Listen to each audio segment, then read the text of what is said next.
ಅದು ನನ್ನ identity. Professor ಅನ್ನಿಸ್ಕೊಳ್ಳಿಕ್ಕೆ ಒಂದಷ್ಟು ಮಾನದಂಡಗಳಿವೆ. ಇಷ್ಟಿಷ್ಟು ಓದಬೇಕು ಅನ್ನೋದ್ರ ಆಗ ನನಗೆ ಐಡೆಂಟಿಟಿ ಸಿಗುತ್ತೆ ಪ್ರೊಫೆಸರ್. ಈ 3 ಕಾಯ್ದೆಗಳು ರೈತ ಯಾರು ಅನ್ನೋ ಅಸ್ಮಿತೆಯನ್ನೇ ಅಳಿಸುತ್ತೆ. ನೀವು 3 ಕಾಯ್ದೆಗಳ ಸೆಕ್ಷನ್ 1 ನೀವು ಓದನ್ನು ಪ್ರಾರಂಭಿಸಿದ್ರೆ ಎ ಫಾರ್ಮರ್ ಅಂತ ಡಬಲ್ ಕೋಟಲ್ಲಿ ಹಾಕಿ ಎಕ್ಸ್ಪ್ಲೈನ್ ಮಾಡ್ತಿದ್ದಾರೆ. ಅಭಿ ಹೇಳಿದ ದುರಂತ ಕನ್ನಡದ ಅನುವಾದ ಯಾರು ಸಿಗದೆ ಇರೋದ್ರಿಂದ ಕನ್ನಡಿಗರಿಗೆ ರೈತ ಯಾರು ಅನ್ನೋ ಅಸ್ಮಿತೆ ಗೊತ್ತಾಗ್ತದೆ. ಭಾಳ ಮೂಲಭೂತವಾದ ಡೇಂಜರ್ ಇರೋದೇನು ಅಂದರೆ, ಒಮ್ಮೆ ರೈತ ಯಾರು ಅನ್ನುವ ಅಸ್ಮಿತೆಯನ್ನೇ ಅಳಿಸಾಕಿಬಿಟ್ರೆ ಮಿಕ್ಕಿದ್ದೆಲ್ಲ ಸರಾಗಾಗುತ್ತೆ. ಅದರಿಂದ ಹೋರಾಟದ ಮೂಲಭೂತ ಪ್ರಶ್ನೆ ಏನಾಗಬೇಕು ಅಂದರೆ, ಮೊದಲು ನಾವು ರೈತ ಯಾರು ಅನ್ನೋದು ನಮಗೆಲ್ಲ ಗೊತ್ತಿದೆ ಈಗ ಆಲ್ರೆಡಿ. ಮತ್ತೊಮ್ಮೆ ಒತ್ತಿ ಹೇಳಬೇಕು ಆ ರೈತ ಯಾರು. ನೀನಲ್ಲ ರೈತ ಅಂತ ಹೇಳಬೇಕು. ಅದಾಗಿ ಅಂಬಾನಿಗೆ ಹೇಳಬೇಕು ನೀನಲ್ಲ ರೈತ. ಆದರೆ ಈ ಕಾನೂನು ಎಲ್ಲರನ್ನೂ ರೈತರು ಮಾಡ್ತಾರೆ. ಮೊದಲು ರೈತ ಯಾರು ಅನ್ನೋದನ್ನ ಇಡೀ ದೇಶದ ಜನರಿಗೆ ತಿಳಿಸ್ಬೇಕು. ಆ ಅಸ್ಮಿತೆಯನ್ನು ಉಳಿಸ್ಲೇಬೇಕು. ಒಮ್ಮೆ ಅಸ್ಮಿತೆ ಹೊರಟೋಯ್ತು ಅಂದರೆ ಎಲ್ಲ ಮುಗಿದಂಗೆ. ನಾನು ಭಾರತೀಯ ಅನ್ನೋ ಅಸ್ಮಿತೆ ಕೆಳಗೆ ಕನ್ನಡಿಗನಿಗೆ ಅವಕಾಶ ಇಲ್ಲ, ಅದಕ್ಕೆ ಫಜೀತಿ ಆಗ್ತಿದೆ. ಅದರಿಂದ ಅಸ್ಮಿತೆ ಬಹಳವಾದ ಮುಖ್ಯ. ಅದರಿಂದ ಅದೊಂದು ಅಂಶ. ಎರಡನೇ ಅಂಶ, ನಾರಾಯಣ್ ಸರ್ ಕೇಳ್ತಿದ್ರು, ಯಾಕೆ ಭಾರತ ಒಂದು ಒಕ್ಕೂಟ ವ್ಯವಸ್ಥೆಯಾಗಿ ಬೆಳೀಲಿಲ್ಲ 40 ವರ್ಷದಿಂದ ಅಂದರೆ, ನನ್ನ ಓದಿನ ಗ್ರಹಿಕೆಯ ಮಟ್ಟಿಗೆ ದಿ ಐಡಿಯಾ ಆಫ್ ಇಂಡಿಯಾ ಅಂತ ಏನು 30ರಿಂದ ಈಚೆಗೆ ಆಲೋಚಿಸಲಿಕ್ಕೆ ಶುರು ಮಾಡಿದ್ರು ಅಂಬೇಡ್ಕರ್ ಆದಿಯಾಗಿ, ಎಲ್ಲವೂ ಕೇಂದ್ರೀಕೃತ ವ್ಯವಸ್ಥೆಯಲ್ಲ ಆಲೋಚಿಸಿದ್ರು. ಮೂಲದಲ್ಲೇ ನಾವು ಯಾರೆಲ್ಲ ಲಿಪ್ ಸರ್ವಿಸ್ ಮಾಡ್ತಿದೀವೋ ವಿಕೇಂದ್ರೀಕರಣ ಗರ್ಭ ಏನು ಕಟ್ಟಿದೆಯಲ್ಲ, ಭಾರತ ಅನ್ನೋ ಗರ್ಭ ಏನು ಕಟ್ಟಿಸಿದ್ವಲ್ಲ, ಆ ಗರ್ಭದಲ್ಲೇ ವಿಕೇಂದ್ರೀಕರಣ ಇದೆ. ಕೇಂದ್ರೀಕೃತ ವ್ಯವಸ್ಥೆ ಇದೆ. ಮತ್ತು ನಮ್ಮ ಸಂವಿಧಾನದ ಸ್ವರೂಪ ಹೇಗಿದೆ ಅಂದರೆ, ಈಗಿರೋ ಸಂವಿಧಾನದ ಮುಖಾಂತರ ವಿಕೇಂದ್ರೀಕರಣ ಸಾಧಿಸ್ಲಿಕ್ಕೆ ಸಾಧ್ಯ ಇದೆಯಾ ಅಂದರೆ ಖಂಡಿತ ಸಾಧ್ಯ ಇದೆ. ಸಾಧ್ಯ ಇಲ್ಲ ಅಂತ ಹೇಳ್ತಿಲ್ಲ. ಆದರೆ ಸಂವಿಧಾನದಲ್ಲಿ ಒಂದು ತೊಡಕಿಟ್ಟಿದೆ. ಸಂವಿಧಾನದಲ್ಲಿ ನೀವು ಎಡಕ್ಕೂ ಚಲಿಸ್ಬೋದು, ಬಲಕ್ಕೂ ಚಲಿಸ್ಬೋದು. ಎಡ ಕೇಂದ್ರೀಕೃತ ವ್ಯವಸ್ಥೆ ಅಂದರೆ ಬಲ ವಿಕೇಂದ್ರೀಕರಣ ಆದರೆ ಸಂವಿಧಾನದಲ್ಲಿ ಎರಡಕ್ಕೂ ಅವಕಾಶ. ನಿಮ್ಗೆ ನಿಜವಾದ ವಿಕೇಂದ್ರೀಕರಣ ಬೇಕು ಅಂದಿದ್ರೆ ಒಂದು ಹಾದಿಯನ್ನು ಇಡಬೇಕು. ನೀನು ಎಡಕ್ಕೂ ಚಲಿಸು ಬಲಕ್ಕೂ ಚಲಿಸು, ನಿನ್ನ ವಿವೇಕದಂತ ಆಲೋಚಿಸು ಅಂತ ಸಂವಿಧಾನ ಏನು ಅವಕಾಶ ಮಾಡಬೇಕು, ಇವತ್ತಿನವರೆಗೂ ಯಾರು ಆ ವಿವೇಕನ ಉಪಯೋಗಿಸಿಲ್ಲ. ಹಾಗಂತ ನಾನು ಸಂವಿಧಾನ ದೂಷಿಸ್ತಿಲ್ಲ, ಈಗಲೂ ಸಾಧ್ಯತೆ ಇದೆ. ಅದರಿಂದ ಮುಂದಿನ ಹಾದಿ ಏನು ಅಂದರೆ, ಸರ್ ನಾನು ಯಾವುದು ಮೈಕ್ರೋ ಲೆವೆಲ್ ಬರೋದಿಲ್ಲ, ಯಾಕಂದರೆ ಎಲ್ಲ ಮೈಕ್ರೋ ಲೆವೆಲ್ ಚರ್ಚೆಗಳು ನಡೆದಿರೋದ್ರಿಂದ ಮ್ಯಾಕ್ರೋ ಲೆವೆಲ್ ಮುಂದಿನ ಹಾದಿ ಏನು ಅಂದರೆ, ಇಟ್ಸ್ ಅ ಕಾನ್ಸ್ಟಿಟ್ಯೂಷನಲ್ ಕಾನ್ಫ್ಲಿಕ್ಟ್. ಈ ಕಾನ್ಸ್ಟಿಟ್ಯೂಷನಲ್ ಕಾನ್ಫ್ಲಿಕ್ಟ್ ಅನ್ನ ಅಡ್ರೆಸ್ ಮಾಡಿದೆ ಅಂದ್ರೆ ಯಾವ್ದು ಹುಟ್ಟು ಬಂದಿದೆ, ಯಾವ ಗರ್ಭದಿಂದ ಹುಟ್ಟು ಬಂದಿದೆ, ಆ ಜೀನನ್ನು ಚೇಂಜ್ ಮಾಡಿದೆ. ಬೇರೆ ಏನೇ ಮಾಡಿದ್ರು ಅದು ಮತ್ತೊಮ್ಮೆ ಇನ್ನೊಂದು ರೂಪದಲ್ಲಿ ನೀವು ಕೇಂದ್ರೀಕೃತ ವ್ಯವಸ್ಥೆ ಆಗಿ ಬರುತ್ತೆ.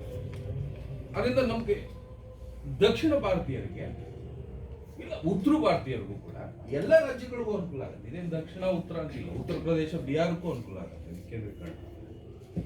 ಈ ರೈತ ಹೋರಾಟದ ಮುಖಾಂತರ ಕೇಳಬೇಕಿರೋದು, it's a constitutional conflict. Amendment constitution ಸ್ಪಷ್ಟವಾದ ರೀತಿಯಲ್ಲಿ ವಿಕೇಂದ್ರೀಕರಣನ ಸಂವಿಧಾನದೊಳಗೆ ಒಳಗಡಿಸ್ಬೇಕು. ಲೆಫ್ಟ್ಗೆ ರೈಟ್ಗೆ ಅವಕಾಶವೇ ಇಲ್ಲ, ಒಂದೇ ಅದೇ ವಿಕೇಂದ್ರೀಕರಣದ. ಅದು ಇಲ್ವಾ, ಆಗ ಅದನ್ನ ಈ ಸಂವಿಧಾನ ಇದು ನಮ್ಮೆಲ್ಲರಲ್ಲೂ ಸ್ಪಷ್ಟ ಆಗುತ್ತೆ. ಈ ತಾತ್ವಿಕ ಪಾಯಿಂಟ್ ನಮ್ಮಲ್ಲಿ ಸ್ಪಷ್ಟ ಆದರೆ ಮಿಕ್ಕಿದ ಹೋರಾಟದ ರೂಪುರೇಷೆಗಳೆಲ್ಲ ತೆರೆದುಕೊಳ್ಳುತ್ತೆ ಸುಲಭ. ಇದು ಒಂದು ಸರಿ. ಇದು ಮುಂದಿನ ಹಾದಿ. ಈಗ ತಕ್ಷಣದ ಸಮಸ್ಯೆಗಳೇನು ನಮಗೆ ಒಕ್ಕೂಟ ವ್ಯವಸ್ಥೆ ಅಂತ ನೀವು ಗಮನಿಸಿದ್ರೆ, ಯಾಕೆ ನಮ್ಗೆ ರೈತರ ಸಮಸ್ಯೆ ಆಗ್ತಿದೆ ಅಂದರೆ, ನೀವು ಸರ್ಕಾರದ್ದೇ ಅಂಕಿಅಂಶ ನೋಡಿದ್ರೆ ನಮ್ಮ ಬ್ಯಾಂಕ್ಗಳ ಮುಖಾಂತರ ರೈತರಿಗೆ ಕ್ರೆಡಿಟ್ ಎಷ್ಟು ಕೊಡ್ತಾ ಇದೀವಿ, ಸಾಲ ಎಷ್ಟು ಕೊಡ್ತಿದೀವಿ, ಬಂಡವಾಳ ವ್ಯವಸಾಯ ಮಾಡ್ಲಿಕ್ಕೆ ಏನು ನೋಡಿದ್ರೆ ಗಣನೀಯವಾಗಿ ಇಳಿತೀವಿ. ನನ್ನ ನಂಬರ್ ತಗೊಳ್ಲಿಕ್ಕೆ ಒಂದು ನಂಬರ್ ಇದೆ, ಸರ್ಕಾರದ ರಿಪೋರ್ಟ್ ಅಲ್ಲೇ ಇದೆ,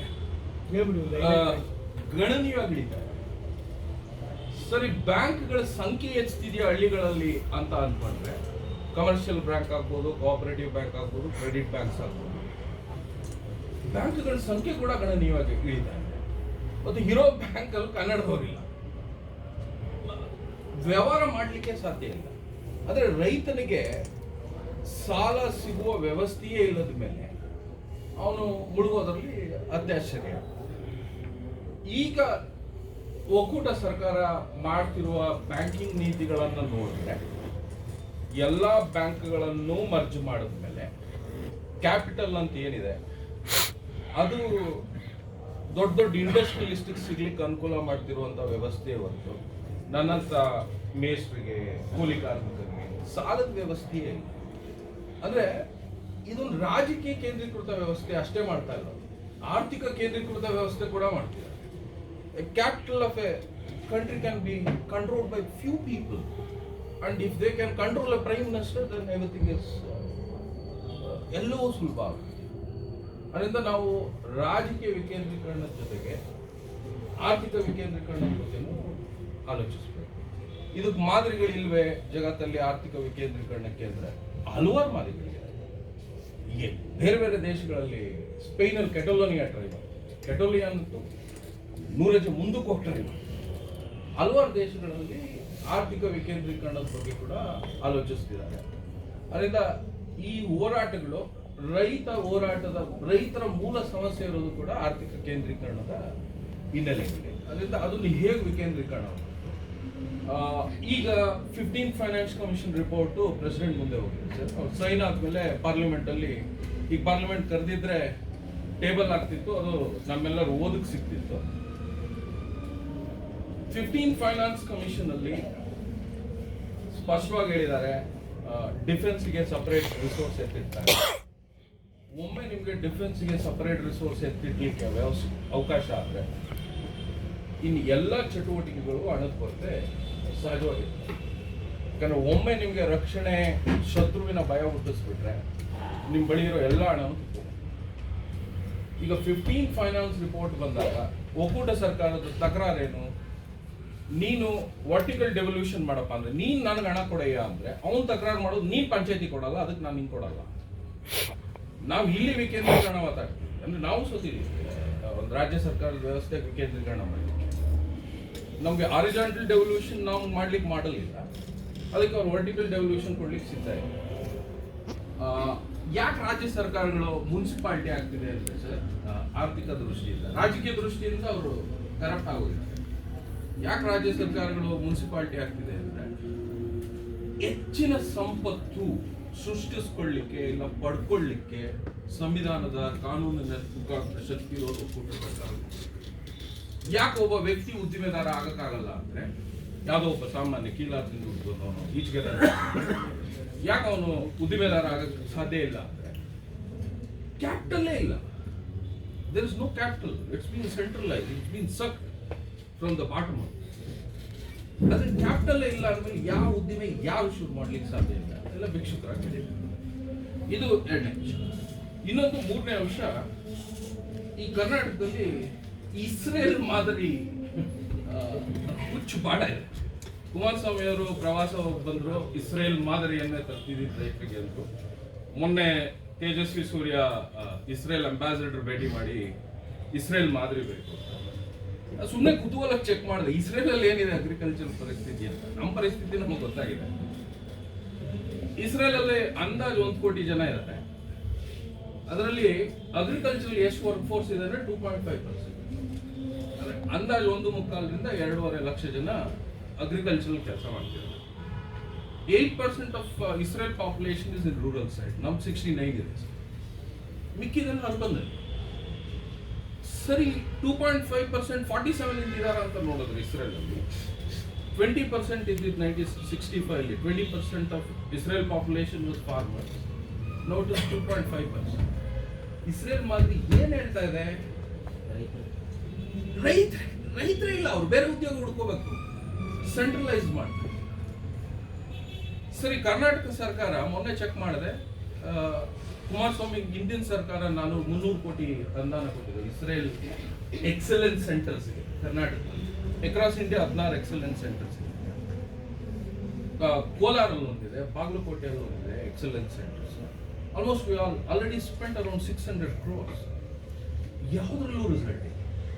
ಸರಿ, ಈ ಮೂರ್ಖರಿಗೆ ಇದು ಹೊಸ ಅಂತ ನೋಡಿದ್ರೆ ಚಂದ್ರಬಾಬು ನಾಯ್ಡು ಗೊತ್ತಲ್ಲ, tech savvy chief minister, has tried in 98 in Kuppam. And those study reports are very horrible. ಇಡೀ ಮಾದರಿ ವರ್ಕ್ ಆಗಿದೆಯಾ ಅಂತ ಅಧ್ಯಯನ ಮಾಡಿರೋ ರಿಪೋರ್ಟ್ಸ್ಗಳು ಓದ್ಬಿಟ್ರೆ ಅಟರ್ ಫ್ಲಾಪ್. ಮತ್ತೆ ಅವರ ಕನ್ಕ್ಲೂಷನ್ ಏನು ಅಂದ್ರೆ, ಹಳ್ಳಿಯ ಆರ್ಥಿಕತೆಗೆ ಅದು ದೊಡ್ಡ ಡೇಂಜರ್. ಇಡೀ ತಂತ್ರಜ್ಞಾನ ತಂದು ಇಟ್ಕೊಳ್ಳೋರೆ ಹಳ್ಳಿಯ ಆರ್ಥಿಕತೆಗೆ ದೊಡ್ಡ ಡೇಂಜರ್. ಅದರಿಂದ ನಾಳಿದ್ರಲ್ಲಿ ಇದು ಈ ಫ್ಯಾನ್ಸಿ ಶುರುವಾಗಿ ಈ ಕರ್ನಾಟಕದಲ್ಲಿ ಇದೆ, ಈ ಫ್ಯಾನ್ಸಿ ಇಸ್ರೇಲ್ ಮಾದರಿದು. ಅದರಿಂದ ಎಲ್ಲರೂ ಹೆಚ್ಚಿನ ಜನಕ್ಕೆ ಹೇಳಬೇಕಾಗಿದೆ, ನಮ್ಮ 50% work force agricultural sector, 15% of GDP contribution comes from agricultural sector, whereas if you compare Israel, it is only a 2% income, GDP contribution, total GDP contribution. ಅವ್ರು ಬೆಳ್ಕೊಂಡ್ರು ಒಂದಷ್ಟು ಹಣ್ಣು ಬೆಳೆದ್ಬಿಟ್ಟು ಕಲ್ಕುಲರ್ ಫೋಟೋ ಹಾಕಿ ಎಕ್ಸ್ಪೋರ್ಟ್ ಮಾಡ್ತಾರೆ. Do we need that model? Should be question. ಇದು ಎರಡನೇ ಅಂಶ. ಇನ್ನೊಂದು ಆಘಾತಕಾರಿ ಸಂಗತಿ ಏನು ಅಂದ್ರೆ, ಸರ್ಕಾರದ ರಿಪೋರ್ಟ್ ಪ್ರಕಾರನೇ ಜಸ್ಟ್ ಇದು ಓದಿ ನಿಲ್ಲಿಸ್ಬಿಡ್ತೀನಿ. ಈ ಭೂಮಿ ಏನಿದೆ ನಮಗೆ, ಈ ನನ್ನಂತ ಕಾನ್ವೆಂಟ್ ಸ್ಕೂಲಲ್ಲಿ ಓದಿ ಇಂಜಿನಿಯರಿಂಗ್ ಮಾಡಿದವ್ರಿಗೆ ಈಗಷ್ಟೇ ಭೂಮಿ ಬೆಲೆ ಅರ್ಥ ಆಗ್ತಿದೆ. ಭೂಮಿ ಹಕ್ಕು ಅಂದ್ರೆ ಏನು ನಮಗೆಲ್ಲ ಗೊತ್ತಿದ್ದು, 30-40 ಸೈಟ್ ಹೋಗ್ಬಿಟ್ರೆ ಸಾಕು ಅಂತ. ನಮ್ಮಂತ ಈಗಿನ ತಲೆಮಾರು ಹುಡುಗರಿಗೆ ಭೂಮಿ ಹಕ್ಕೇನು, ಭೂಮಿಗೋಸ್ಕರ ವರ್ಷಗಳಿಂದ ಆ ಹಕ್ಕುಗೋಸ್ಕರ ಮನುಷ್ಯನ ಹೋರಾಟ ಏನು ಅರಿವಿಲ್ಲ. ಆ ಹಿನ್ನೆಲೆಯಲ್ಲಿ ಸರ್ಕಾರ ಒಂದು ಎಸ್ಟಿಮೇಟ್ ಮಾಡಿದೆ, ನಾನ್ ಅಗ್ರಿಕಲ್ಚರ್ ಪರ್ಪಸ್ಸಿಗೆ ಎಷ್ಟು ಭೂಮಿ ಬೇಕು ಅಂತ. ಇದು ಲೋಯರ್ ಎಸ್ಟಿಮೇಟ್, ಸರ್ಕಾರದ ಪ್ರಕಾರನೇ it is A very lower estimate ಮಾಡಿರೋದು. ನಗರಗಳು ಕಟ್ಟಲಿಕ್ಕೆ 5,67,000 ಹೆಕ್ಟೇರ್ ಬೈ 2025. ಈ ಮೊನ್ನೆ ಏನು ಯಡಿಯೂರಪ್ಪನವರು ಕಾನೂನು ಪಾಸ್ ಮಾಡಿದ್ರು, ಅದ್ರ ಮೂಲ ಈಗ ಕೂತಿದೆ 5,67,000 ಲೋಯರ್ ಎಸ್ಟಿಮೇಟ್ ಇದು ಹೆಕ್ಟೇರ್. ಮೈನಿಂಗ್ 68,000 ಹೆಕ್ಟೇರ್, ಇಂಡಸ್ಟ್ರೀಸ್ಗೆ 39,000 ಹೆಕ್ಟೇರ್ಸ್, ರೋಡ್ಸ್ಗೆ 132,000 ಹೆಕ್ಟೇರ್ಸ್. ರೈಲ್ವೆಗೆ ಮತ್ತೆ ರೈಲ್ವೆ ಲೆಕ್ಕ ಸಿಕ್ಕಿಲ್ಲ ಅವ್ರಿಗೆ ಎಸ್ಟಿಮೇಟ್ ಮಾಡಲಿಕ್ಕೆ, ಅದು ಬಿಟ್ಬಿಟ್ಟಿದ್ದಾರೆ. ಬಟ್ ಅವ್ರ ಲೆಕ್ಕದ ಪ್ರಕಾರ 16,000 ಹೆಕ್ಟೇರ್ ಎಸ್ಟಿಮೇಟ್ ಇಲ್ಲದೆ, ಅಂದ್ರೆ ಹಳೆಯದು ಹೋಲಿಸ್ಕೊಂಡು. ಪವರಿಗೆ 93,000 ಹೆಕ್ಟೇರ್ ಬೈ 2025. ಇರಿಗೇಷನ್ಗೆ ಲೆಕ್ಕ ಮಾಡಿಲ್ಲ. ಯಾವ್ದು ಲೆಕ್ಕ ಮಾಡ್ಬೇಕಲ್ಲ ಪುಣ್ಯಾತ್ಮರು ರೈತರದ್ದು, ಅದನ್ನ ಮಾಡೇ ಇಲ್ಲ ಅವರು. 195,000 ಹೆಕ್ಟೇರ್ ಅಂತ ಇಟ್ಟು ಕೂರಿಸಿದ್ದಾರೆ. ಒಟ್ಟು ಇದು ಲೆಕ್ಕ ಹಾಕೊಳ್ಳಿ ಎಷ್ಟೋ ಬರುತ್ತೆ.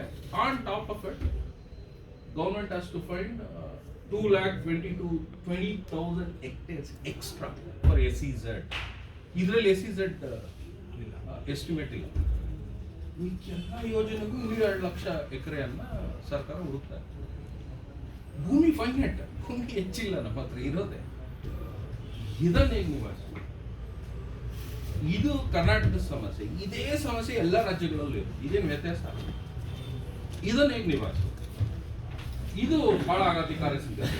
ಕೊನೆಯದಾಗಿ ಕನ್ಕ್ಲೂಡ್ ಮಾಡೋದೇನಪ್ಪಾ ಅಂದ್ರೆ, ಈ ಫಾರ್ಮ್ ಬಿಲ್ ಅಲ್ಲಿ ಕೇಂದ್ರ ಸರ್ಕಾರ, ಒಕ್ಕೂಟ ಸರ್ಕಾರ ಹೇಳ್ತಾರೆ, it is going to build ಒಂದು machine intelligent electronic system build ಮಾಡ್ತೀವಿ ಅಕ್ರಾಸ್ ಇಂಡಿಯಾ. ಅದು ಎಲ್ಲ ಡೇಟಾನು ತಗೊಂಡು ಅಲ್ಗಾರಿದಮ್ ರನ್ ಮಾಡಿ ಯಾವ್ಯಾವ ಪ್ರದೇಶಗಳಲ್ಲಿ ಏನೇನು ಬೆಳೆ ಎಷ್ಟೆಷ್ಟು ಬೆಳಿಬೇಕು ಅಂತ ಕೇಂದ್ರ ಸರ್ಕಾರ ಹೇಳುತ್ತಂತೆ, ಒಕ್ಕೂಟ ಸರ್ಕಾರ ಹೇಳುತ್ತಂತೆ. ಇದೆ ಈ ಕಾನೂನು ಒಳಗೆ ಅಂಥದ್ದೊಂದು ಸಾಫ್ಟ್ವೇರ್ ಮಾದರಿಯನ್ನ ನಾನು ಬಿಲ್ಡ್ ಮಾಡ್ತೀನಿ. ಅಂದ್ರೆ ಅಂಥದ್ದೊಂದು ಕಂಪ್ಯೂಟರ್ ಮಾದರಿಯನ್ನ ಬಿಲ್ಡ್ ಮಾಡ್ಲಿಕ್ಕೆ ಭಾರತದಲ್ಲಿ ಸಾಧ್ಯನಾ ಅಂತ ಆಲೋಚಿಸಿದ್ರೆ, ಭಾರತದಲ್ಲಿ 150 ಎಗ್ರೋ ಕ್ಲೈಮೇಟ್ ಝೋನ್ಸ್ ಇದೆ. ಅಂದ್ರೆ 150 ಕನ್ನಡದಲ್ಲಿ ಹೇಗೆ ವಾತಾವರಣ, ವ್ಯವಸಾಯದ ವಾತಾವರಣದ ವ್ಯತ್ಯಾಸಗಳಿದೆ, ಪ್ರದೇಶಗಳಿದೆ. ಸರ್ ಹೇಳೋದು ಕರ್ನಾಟಕದಲ್ಲಿ 5 ಬ್ರಾಡರ್ ಕ್ಲಾಸಿಫೈ ಮಾಡಿರೋದು 5 ಪ್ರದೇಶಗಳು. ಬಟ್ ಅದನ್ನ ಇನ್ನೂ ಕ್ಲಾಸಿಫೈ ಮಾಡ್ತಾ ಹೋದ್ರೆ ಅವು ಹೆಚ್ಚು ಬಿಡುತ್ತೆ, 18 ಆಗ್ಬಿಡುತ್ತೆ. ಬ್ರಾಡರ್ ಆಗಿ 5 ಮಾಡ್ಬಿಡುತ್ತೆ. ಅದ್ರಲ್ಲಿ ನಮ್ಮ ಸೌತ್ ಇನ್ನೂ ಇರಿಗೇಟ್ ಆಗಬೇಕು, ಇನ್ನೂ ಭಾಳ ಸಮಸ್ಯೆ. ಸರ್ ಹೇಳೋದು Krishna basin should get irrigate. 150 agro climate region ಅಂತ ಅಷ್ಟು ವೈವಿಧ್ಯತೆ ಇರೋ ದೇಶದಲ್ಲಿ ಒಂದು ಕಂಪ್ಯೂಟರ್ ಮಾದರಿ ಮುಖಾಂತರ ನೀನು ಇದನ್ನ ಬೆಳಿ, ಇಷ್ಟೇ ಬೆಳಿ, ನೀನು ಇಲ್ಲಿ ಮಾರ್ಬೋದು ಅಂತ ಹೇಳಿಕ್ಕೆ ಸಾಧ್ಯವಿಲ್ಲ. If you get a Stanford machine learning engineer also, you can't build such a computer model, but ಈ ಫಾರ್ಮ್ ಬಿಲ್ ಪ್ರಾಮಿಸ್ ಮಾಡ್ತಾರೆ. ಈಗ ಒಂದು ಇಡೀ ಜಿಲ್ಲೆ ಒಂದು ಉತ್ಪನ್ನ ಅಂತ ಯಡಿಯೂರಪ್ಪನವರು ಏನೋ ಮಾಡ್ತಿದ್ದಾರೆ. ಇದು ಬಹಳ ಡೇಂಜರ್ ಸಂಗತಿ. ಅದರಿಂದ ಕೊನೆಯದಾಗಿ ಮುಗಿಸ್ಲಿಕ್ಕೆ ಮುಂಚೆ ನಾನು ಹೇಳೋದು ಒಂದೇ ಮಾತು, ನನಗನ್ಸ್ದಂಗೆ, ನನ್ನ ಗ್ರಹಿಕೆ ಮಟ್ಟಿಗೆ ಮೂಲದಲ್ಲಿ ಅದು ರೈತರ ಸಮಸ್ಯೆ ಆಗ್ಬೋದು, ಕಾರ್ಮಿಕರ ಸಮಸ್ಯೆ ಆಗ್ಬೋದು, ಕೂಲಿ ಕಾರ್ಮಿಕರ ಸಮಸ್ಯೆಗಳು 100 ಸಮಸ್ಯೆ ಇದ್ರು ಅದ್ರ ಮೂಲ ಕಾನ್ಸ್ಟಿಟ್ಯೂಷನ್ ಕಾನ್ಫ್ಲಿಕ್ಟ್. ನೀವು ಕಾನ್ಸ್ಟಿಟ್ಯೂಷನ್ ಕಾನ್ಫ್ಲಿಕ್ಟ್ ಅನ್ನ ಫಿಕ್ಸ್ ಮಾಡಿದೆ, ಅದನ್ನು ಫಿಕ್ಸ್ ಮಾಡೋ ಎದೆಗಾರಿಕೆ ತೋರಿಸಲಿಲ್ಲ ಇಡೀ ಭಾರತೀಯರು. ಅಭಿ ಸ್ವಲ್ಪ ಅಗ್ರೆಸಿವ್ ಆದ್ರು.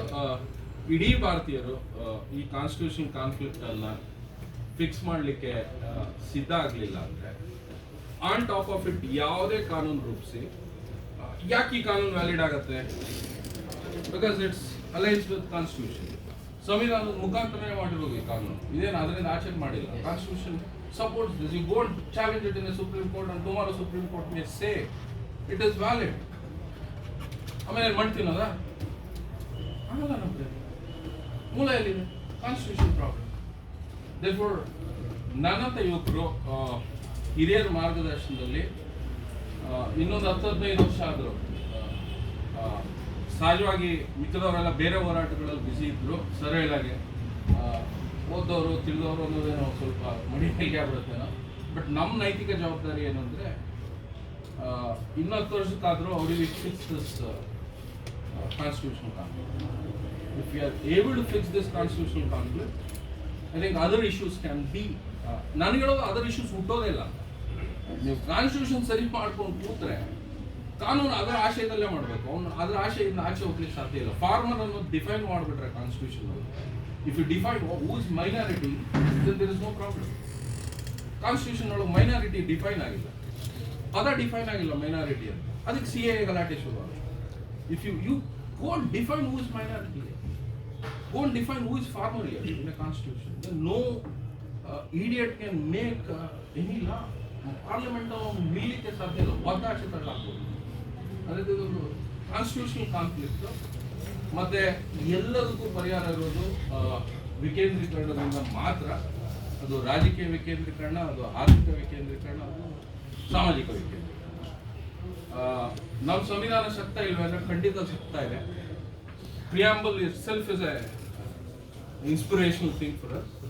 ಸಂವಿಧಾನ ಪರಿವಿಡಿ ಹೋದ್ರೆ ಅದೇ ಸಾಕು ನಮಗೆ ಇವೆಲ್ಲ ಸಮಸ್ಯೆಗೆ ಬಗೆಹರಿಸಲಿಕ್ಕೆ. ಅದರಿಂದ ಹೆಚ್ಚಿನ ಸಮಯ ತಗೊಂಡ್ಬಿಟ್ಟೆ, ಕ್ಷಮೆ ಇರಲಿ. ಇಷ್ಟು ಹೇಳ್ತಾ ಒಂದು ಪ್ರತಿಕ್ರಿಯೆಯನ್ನು ನಾಗೇಗೌಡ ಇಲ್ಲ